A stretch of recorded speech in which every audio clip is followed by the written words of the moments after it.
ఓం నమ శివాయ. త్రినేత్రుడైనటువంటి పరమేశ్వరుని యొక్క మానసపుత్రిక శ్రీమాత మానసాదేవి. ఆమెను మనసారా పూజిస్తే మనకు భయంకరమైనటువంటి కాలసర్ప దోషాల నుండి విముక్తి కలుగుతుంది, అలాగే ప్రశాంతత కూడా కలుగుతుంది. మరి ఈ ఆలయం ఎక్కడ ఉంది అనంటే ఉత్తరాఖండ్లోని హరిద్వార్ అనే బిల్వ పర్వతంపై వెలిసింది. మరి మానసాదేవిని యుగయుగాలుగా భక్తులు తన చల్లని చూపులతో కాపాడుతూ వస్తుంది కాబట్టి ఈరోజు మనం మానసాదేవి గురించి తెలుసుకుందాం.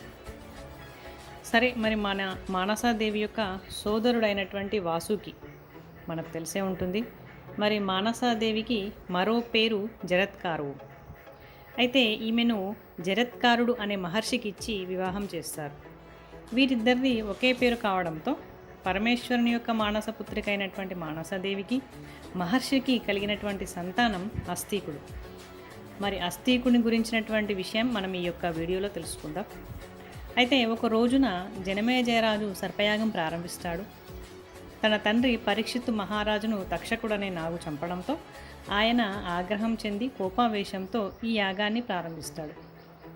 అలా ఈ యాగం ప్రారంభమైన తర్వాత భూమి మీద ఉన్నటువంటి వేలాది నాగులు ఆ యాగంలో వచ్చి పడిపోవడం అనేది జరుగుతుంది. ఈ విషయాన్ని తెలుసుకున్నటువంటి వాసుకి భీతిల్లిపోయి కంగారు పడి తన సోదరి మానసాదేవి దగ్గరికి వెళ్తాడు. జరిగినటువంటి విషయాన్నంతా కూడా వివరిస్తాడు.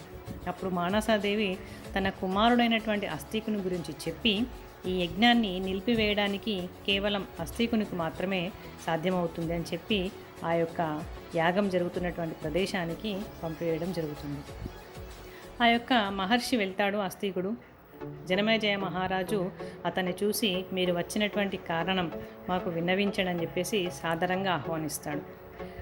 అలా అడిగిన వెంటనే ఈ యొక్క అస్థీకుడు మీరు ఈ యొక్క యజ్ఞాన్ని వెంటనే ఆపివేయాలి అని అంటాడు.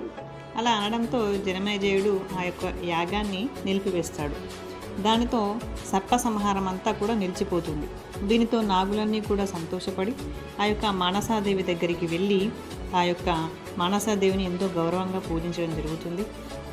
అలా ఈ వీడియోలో మానసాదేవి గురించి మనం తెలుసుకున్నాం. అందుకోసమే ఏ దోషాలకైనా సరే మానసాదేవిని పూజించడంతో మనకు మంచి జరుగుతుందని శాస్త్రంలో చెప్పబడింది. ధన్యవాదాలు.